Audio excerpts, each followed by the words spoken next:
ឧត្តមឧបនាយករដ្ឋមន្ត្រីឧត្តមទេសរដ្ឋមន្ត្រីឧត្តមរដ្ឋមន្ត្រីដែលបានចូលរួមឧត្តមអភិបាលអ្នកដឹកនាំហើយជាពិសេសលោកតាលោកយាយអង្គពូមីងបងប្អូនប្រជាពលរដ្ឋនៅទីនេះថ្ងៃនេះខ្ញុំអរគុណណាស់ទី1ចំពោះឧត្តមគឹមរិទ្ធាអភិបាលគណៈបាលខេត្តព្រះវិហារដែលបានរៀបចំនៅក្រុមការងារដែលបានរៀបចំជំនួបនៅទីនេះហើយអរគុណចំពោះរបាយការណ៍សង្ខេបអំបញ្ញមិញអំពីការខិតខំប្រឹងប្រែងរបស់គណៈអភិបាលខេត្តនៅក្នុងការរៀបចំនៅមណ្ឌលសុវត្ថិភាពនៅទីនេះក៏ដូចជានៅកន្លែងផ្សេងទៀតនៅក្នុងខេត្តព្រះវិហាររបស់យើងហើយក៏ឆ្លៀតឱកាសនេះអរគុណណាស់ចំពោះគ្រប់បណ្ដាអង្គភាពពាក់ព័ន្ធអរគុណទៅដល់មន្ត្រីរាជការសប្បុរសជនដៃគូអង្គការជាតិអន្តរជាតិប្រទេសជីវិតដែលបានកន្លងទៅជួយឧបត្ថម្ភគាំទ្រទៅដល់ជនពិសឹករបស់យើងហើយខ្ញុំក៏សូមអរគុណឱកាសនេះក៏ផ្ដាំផ្ញើថ្លែងអំណរគុណដឹងគុណចំពោះវីរៈកងទ័ពវីរៈនគរបាលជាតិរបស់យើងដែលបានពលីរបួសក៏ដូចជាកំពុងឈរជើងនៅក្នុងបុព្វហេតុការពារទឹកដីរបស់យើងហើយបងប្អូននៅទីនេះភាគច្រើនសុទ្ធតែជាគ្រួសារតាមមក 90% ជាគ្រួសាររបស់កងទ័ពរបស់នគរបាលរបស់យើងដែលឈរជើងការពារទឹកដីរបស់យើងស្ថានភាពនៅក្នុងរយៈពេល6ខែនេះលោកអ៊ំពូមីងបងប្អូនទាំងអស់នៅទីនេះដឹងហើយប្រទេសយើងរងនៅឥទ្ធិពលអាក្រក់ពីសង្គ្រាមឈ្លានពាននេះបានជះឥទ្ធិពលបង្កើតនៅការបាត់បង់ការខូចខាតអាយុជីវិតទ្រព្យសម្បត្តិ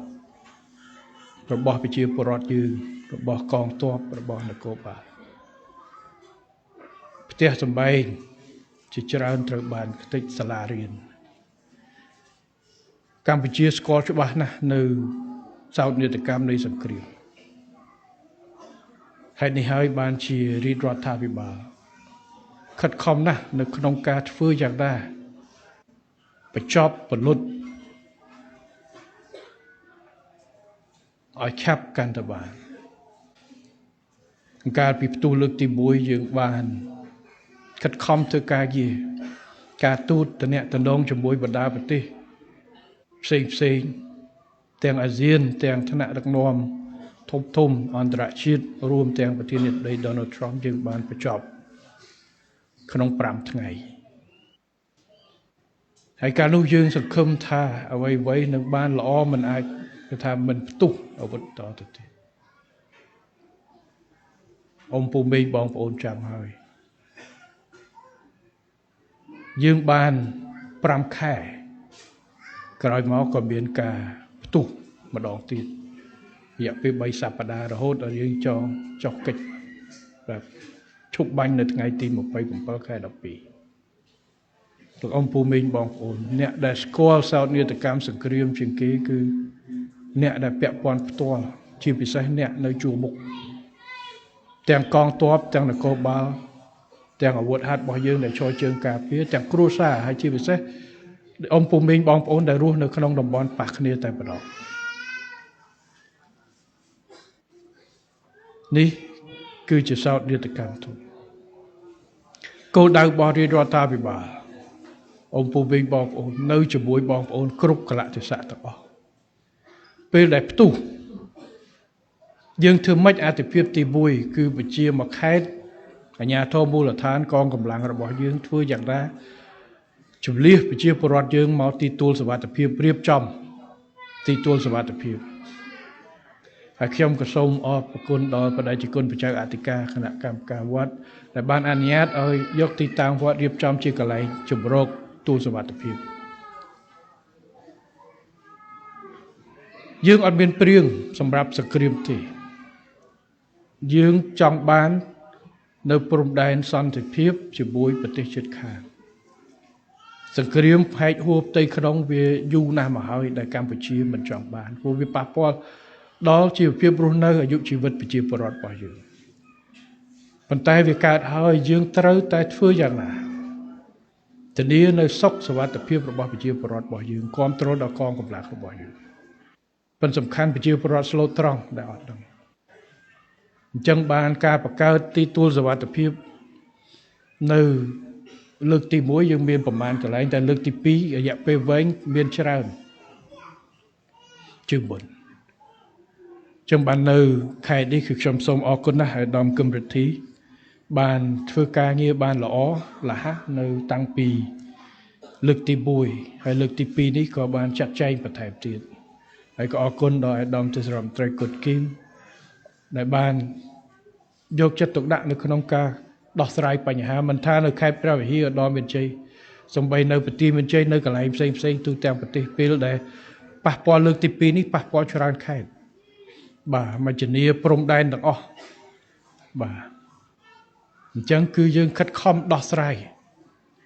ទៅតាមលទ្ធភាពដែលរាជរដ្ឋាភិបាលបានធ្វើអញ្ចឹងជំហានទី1គឺដោះស្រាយប្រជាជនទៅនៅណាមានកន្លែងស្នាក់នៅមានបន្ទប់ទឹកមានអាហារយ៉ាងម៉េចបាទសិស្សទៅរៀនដែលបាននឹងតើយើងអាចរៀបចំអីខ្លះកន្លែងនេះដូចរៀបចំជាសាលាដែលមានសាលាដែរនៅនេះបានបណ្ដោះអាសន្នឈឺស្កាត់ក្រសួងសុខាភិបាលទៅចុះមកធ្វើមួយមន្ទីរសុខាភិបាលរៀបចំយ៉ាងម៉េចដើម្បីជួយនេះដំណាក់កាលដំបូងដំណាក់កាលបន្ទាប់គឺថាធ្វើម៉េចកុំឲ្យវានៅរ៉ាំរ៉ៃចឹងហើយបានឈានទៅដល់ការខិតខំរកដំណោះស្រាយចរចាបញ្ចប់ជប់បាញ់នេះឲ្យបានឆាប់បាទវគ្គទី1 5ថ្ងៃវគ្គទី2 21ថ្ងៃដើម្បីបញ្ចប់បញ្ជាការស្លាប់បន្តទៀតរបស់ប្រជាពលរដ្ឋរបស់កងទ័ពកម្លាំងប្រដាប់អាវុធបាត់បែងផ្ទះសម្បែងតិចទី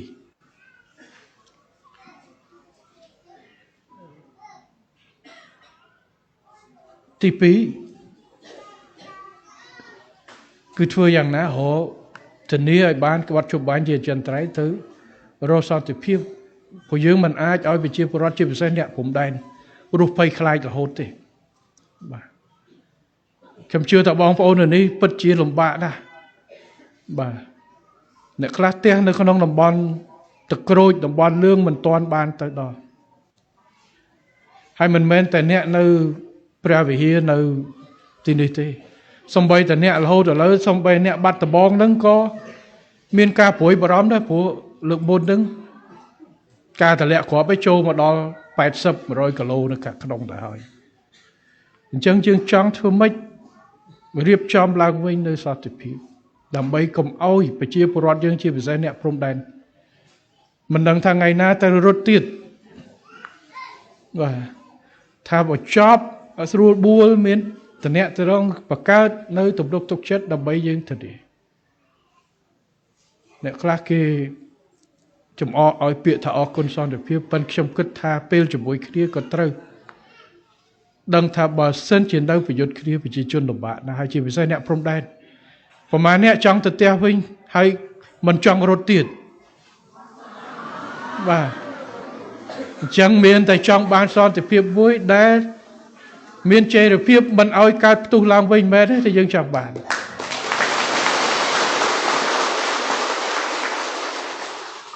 ប៉ុន្តែក្រោយពី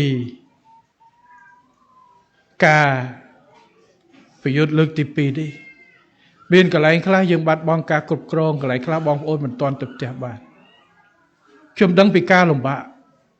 ពីអារម្មណ៍ពីការឈឺចាប់ពីការព្រួយបារម្ភអំពីអនាគតសូមជឿចុះអារម្មណ៍របស់លោកអ៊ំពូមីងបងប្អូនដែលនៅព្រំដែននៅកន្លែងនេះគឺជាអារម្មណ៍របស់ជាតិខ្មែរយើងទាំងមូលក្នុងនាមជារដ្ឋាភិបាលយើងយល់ពីអារម្មណ៍នេះណាបានយើងខិតខំនៅក្នុងការដោះស្រាយជាពិសេសការភ័យខ្លាច យ៉ាងមិនទៀតឥឡូវបងប្អូនខ្លះកន្លែងខ្លះទោះបីជប់បាញ់ក៏មិនទាស់ទៀតដែរដោយសារគ្រាប់មីនដោយសារគ្រាប់មិនទាន់ផ្ទុះដោយសារបញ្ហាផ្សេងអញ្ចឹងបានយើងនៅខិតខំនៅក្នុងការដោះស្រាយបញ្ហាខិតខំធ្វើយ៉ាងណាព្រោះគោលដៅរបស់រាជរដ្ឋាភិបាលធំកាតព្វកិច្ចធំពីរគឺទឹកដីនិងប្រជាពលរដ្ឋបាទអញ្ចឹងប្រជាពលរដ្ឋគឺអាយុជីវិតទ្រព្យសម្បត្តិនិងសេចក្តីសុខរបស់ប្រជាពលរដ្ឋមិនថាទាហានមិនថាប៉ូលីសមិនថាអាវុធហត្ថដែលឈរជើងនៅខាងមុខគ្រួសារទ័ពឬប្រជាពលរដ្ឋទូទាំងគ្រប់ដែរឬមួយទូទាំងប្រទេសនោះទេបាទនេះគឺអ្វីដែលយើងបានខិតខំអញ្ចឹងយើងសង្ឃឹមថាបទជប់បាយនេះនឹងបន្តហើយយើងស្វែងរកនៅការកសាងសន្តិភាពមួយដែលរយៈពេលវែងដែលបងប្អូនប្រជាពលរដ្ឋបាទអ្នកផ្សេងទៀតតាម Facebook បងប្អូនខ្លះគាត់សើចចំអកឲ្យពាក្យនេះប៉ុន្តែខ្ញុំជឿថាអ្នកនៅអង្គុយនៅក្នុងរោងនេះនិងអ្នកនៅតាមព្រំដែនទាំងអស់ដែលឆ្លងកាត់នៅសង្គ្រាម21ខែនេះប្រជាពលរដ្ឋយើងជាង 100000 នាក់ដែលមិនទាន់អាចត្រឡប់ទៅវិញប្រកាសជាយល់ពីតម្លៃនៃពាក្យនោះហើយបាទចង់ឲ្យមានរហូតកុំឲ្យលំបាកកុំឲ្យមានភាពមិនច្បាស់លាស់នេះគឺជាអ្វីដែលយើងបានអញ្ចឹងកាតព្វកិច្ចរបស់រាជរដ្ឋាភិបាលក្រៅពីធ្វើរបស់នោះយើងត្រូវខិតខំស្ដារឡើងវិញបណ្ដេញថាម៉េចស្ថិរភាពបត់ជប់បាញ់ហើយកន្លែងណាដែលប្រជាពលរដ្ឋភៀសខ្លួនដែលអាចត្រឡប់ទៅវិញបានយើងសម្រួលទៅឲ្យគាត់កាលដែលយើងប៉ះគ្នាខ្លាំងថ្ងៃ20ដូច700000នាក់បាទ700000នាក់ទូទាំងប្រទេសបាទជំរុំជនភៀសសាសយើងបើកច្រើនពេលដែលយើងចាប់ផ្ដើមមានបងប្អូនជាច្រើនឥឡូវបានជាង500,000នាក់ត្រឡប់ទៅវិញនៅសល់ជាង100000នាក់ទៀតបាទរួមទាំងបងប្អូននៅទីនេះផងអញ្ចឹងយើងមើលកន្លែងណាដែលអាចទៅវិញបានភ្លាមកន្លែងណាដែលនេះបានយើងសម្រួលទៅខាងស៊ីម៉ាក់ខាងអាជ្ញាធរខេត្តរៀបចំដោះអយុធភ័ណ្ឌមិនទាន់ផ្ទុះអីរៀបចំដើម្បីសុវត្ថិភាពសាលារៀនអីជួសជុលឡើងវិញកន្លែងណាដែលនៅមានបញ្ហាមួយចំនួនគឺយើងរៀបចំសម្រួលខិតខំពន្លឿននៅក្នុងការដោះវិញបងប្អូនអាចត្រឡប់ទៅវិញបានចំពោះកន្លែងដែលអាចមានរយៈពេលដោះស្រាយពីមធ្យមទៅរយៈពេលវែងរាជរដ្ឋាភិបាលត្រូវគិតគូររៀបចំយើងហៅថាជំរកបណ្ដោះអាសន្នដើម្បីឲ្យមានភាពលំនឹងល្អប្រសើរជាងនៅកន្លែងសុវត្ថិភាពឬមួយក៏កន្លែងមណ្ឌលជនភៀសសឹកបាទអញ្ចឹងយើងខ្ញុំបានបង្កើតរាជរដ្ឋាភិបាលបានបង្កើតគណៈកម្មការមួយសម្រាប់ពិនិត្យដោះស្រាយបញ្ហានេះជាជំរកបណ្ដោះអាសន្នសម្រាប់បងប្អូនដើម្បីងាយស្រួលនៅក្នុងការស្នាក់នៅក៏ដូចជាអាចមានផាសុកភាពព្រោះឥឡូវយើងរៀបចំនៅកន្លែងនេះរាប់រយនាក់រាប់ពាន់នាក់នៅក្នុងទីតាំងវត្តយើងរៀបចំកញ្ចក់កណ្ដៀតដោយសារយើងសង្គ្រាមវាផ្ទុះអញ្ចឹងយើងត្រូវដោះស្រាយបឋមប៉ុន្តែសម្រាប់រយៈពេលមធ្យមរយៈពេលទៅមុខទៀតអ្នកដែលមិនទាន់អាចត្រឡប់ទៅវិញដោយមិនទាន់មានសុវត្ថិភាពក្នុងកម្រិតណាមួយយើងត្រូវគិតគូរជូនគាត់បាទអញ្ចឹងខាងគណៈកម្មការជាតិគ្រប់គ្រងគ្រោះមហន្តរាយក្រសួងសេដ្ឋកិច្ចហិរញ្ញវត្ថុក្រសួងដែនដីគោរូបនីយកម្មក្រសួងមហាផ្ទៃបានសិក្សារៀបចំកន្លែងជារួចដើម្បីបងប្អូនអាចយ៉ាងហោចណាស់ក្នុងពេលរងចាំត្រឡប់ទៅកន្លែងដើមរបស់យើងវិញក៏មិននៅក្នុងមណ្ឌលសុវត្ថិភាពបែបនេះគឺជាគោលដៅសម្រាប់ជួយដល់លោកអ៊ំពូមីងបងប្អូនទៅទីបាទដើម្បីយើងធ្វើយ៉ាងណាជួយដល់សុខភាពនិងផ្ដល់លទ្ធភាពសម្រាប់ជីវភាពក្នុងរយៈពេលរងចាំមានប្រជាពលរដ្ឋមានបងប្អូនចំនួនសួរថាចុះបើយើងរៀបអាកន្លែងថ្មីហ្នឹងបានន័យថាយើងឈប់ទៀមទាកន្លែងចាស់របស់យើងអត់ទេ ការទៀមទាបូរណភាពទឹកដីរបស់យើងនៅតែបន្តធ្វើយើងអត់មានបោះបង់សិទ្ធិនៅក្នុងការទៀមទានៅដែនអធិបតេយ្យភាពរបស់យើងទេគ្រប់កន្លែងទាំងអស់យើងអត់មានសញ្ញេឈប់បាញ់ជាធ្នូជាមួយនឹងការដោះដូរដីកាត់ដីឲ្យគេអត់មានទេការងារវាស់វែងការងារគ្រប់គ្រងដោះស្រាយបញ្ហាព្រំដែននៅតែត្រូវគោរពតាមច្បាប់អន្តរជាតិដែលយើងធ្វើប៉ុន្តែរាជរដ្ឋាភិបាលមិនអាចឲ្យយើងមិនប្រកាន់នៅការដោះស្រាយដោយប្រើអំពើហិង្សានោះទេយើងខិតខំដោះស្រាយដោយសន្តិវិធីប្រើច្បាប់ប្រើយន្តការទូតបច្ចេកទេសព្រំដែនរឿងនេះប៉ុន្តែវាយឺតវាអត់ក្ដុំក្ដាំងដូចបាញ់គ្នាទេប៉ុន្តែវាធានាថាការដោះស្រាយនឹងមានរយៈពេលវែងហើយបានសេចក្តីសុខទាំងអស់គ្នាដើម្បីរកបញ្ចប់ព្រំដែនកម្ពុជាថៃគឺជាព្រំដែនបើយើងនិយាយបច្ចេកទេសជាព្រំដែនអន្តរជាតិជាព្រំដែនរវាងរដ្ឋនិងរដ្ឋដែលគ្រប់គ្រងដោយសន្ធិសញ្ញាអនុសញ្ញាអញ្ចឹងត្រូវដោះស្រាយតាមនោះបាទមិនដោះស្រាយដោយកម្លាំងបដាអាវុធឬនោះទេបាទអញ្ចឹងគ្រាន់តែបញ្ជាក់អ៊ំពូមីងបងប្អូនជំរកនេះជំរកគឺជំរកបដោះអាសន្នសម្រាប់ផ្ដល់នៅផាសុកភាពនិងជីវភាពរបស់បងប្អូននៅក្នុងពេលរោគចាស់អញ្ចឹងទាំងពីរនេះគឺជាអ្វីដែលរាជរដ្ឋាភិបាលខិតខំដោះស្រាយដៃម្ខាងទៀមទានៅដែនអធិបតេយ្យភាពទឹកដីស្របច្បាប់របស់យើងផ្អែកទៅលើយន្តការបច្ចេកទេសការទូតនិងច្បាប់ដែលមានស្រាប់ជាជាងការវាយគ្នាដៃម្ខាងត្រូវពេលរងចាំនេះត្រូវដោះស្រាយជីវភាពរស់នៅរបស់អ៊ំពូមីងបងប្អូននៅទីនេះគឺជាការយកចិត្តទុកដាក់មិនទុកបងប្អូនប្រជាពលរដ្ឋចោលទេហើយជាពិសេសយើងខិតខំធ្វើឲ្យបានមុនរដូវវស្សាបាទព្រោះនៅតង់នេះមានតង់មានអីនេះដូចតង់ពីចិនមកបាទមកតង់បានប្រហែលនេះក្រុមអន្តរាយបាទមកតង់ប្រហែលគ្រួសារ4គ្រួសារហ្នឹងហើយ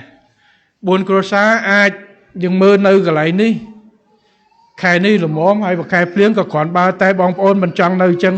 យូរទេត្រូវទេបើបានកន្លែងណាដែលអាចសំរុំរឹងមាំជាងនេះក៏យើងអាចធ្វើដោះស្រាយបដោះសន្ននេះជាការខិតខំយកចិត្តទុកដាក់របស់រាជរដ្ឋាភិបាលហើយខ្ញុំសូម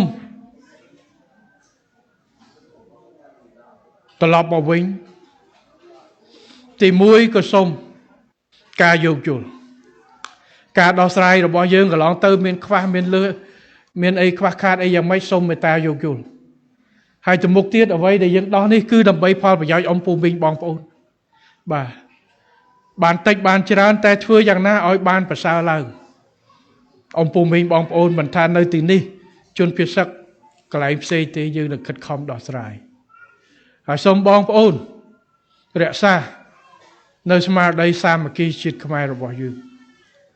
នេះគឺជាគោលដៅសំខាន់ពេលនេះជាពេលលំបាករបស់ជាតិរបស់យើងរបស់បងប្អូនផ្ទាល់តែម្ដងប៉ុន្តែការលំបាករបស់អ៊ំពូមីងបងប្អូននៅទីនេះគឺជាការលំបាករបស់ជាតិខ្មែរយើងទាំងមូលតាំងពីព្រះមហាក្សត្ររហូតដល់ប្រជាពលរដ្ឋយើងគឺមានអារម្មណ៍ឈឺអារម្មណ៍អាណិតអារម្មណ៍គិតគូរទៅដល់ប្រទេសជាតិរបស់យើងទាំងមូលហើយខ្ញុំក៏សូមយកឱកាសនេះក៏អរគុណណាស់ចំពោះប្រជាជនខ្មែរយើងទូទាំងប្រទេសទូទាំងពិភពលោកតែម្ដងចំពោះស្មារតីរួមសាមគ្គីគ្នានៅក្នុងពេលដែលយើងមានបញ្ហាបាទប្រឈមជាមួយនឹងការឆ្លៀតពេលនេះក្នុងរយៈពេល6ខែនេះប្រជាពលរដ្ឋយើងទូទាំងប្រទេសរួមគ្នាជាស្មារតីមួយគាំទ្រទៅដល់វីរៈកងទ័ពវីរៈនគរបាលជាតិទៅដល់គ្រួសារទ័ពរបស់យើងហើយគ្រួសារទ័ពរបស់យើងនៅទីនេះក៏មានស្មារតីឆន្ទៈនៅក្នុងការគាំទ្រ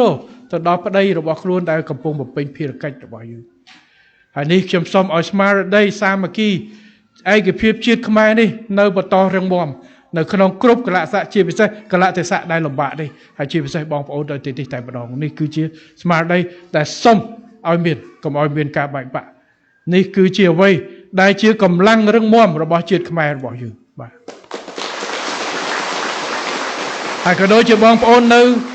ទូទាំងប្រទេសនៅក្រៅប្រទេសក្នុងនាមជាខ្មែរព្រោះនេះគឺជាស្មារតីធំមួយពេលវេលាលំបាកដែលយើងមិនបានជួបប្រទេសជិតមួយសតវត្សនៃសង្គ្រាមបែបនេះប៉ុន្តែប្រជាជនយើង17លាននាក់ជាតិខ្មែរយើងទាំងមូលរឹងមាំដោយសារសាមគ្គីឯកភាពជាតិនេះគឺជាអ្វីដែលខ្ញុំសំណូមពរបងប្អូននៅទីនេះក៏ដូចបងប្អូននៅទូទាំងពិភពលោកទូទាំងប្រទេសទាំងអស់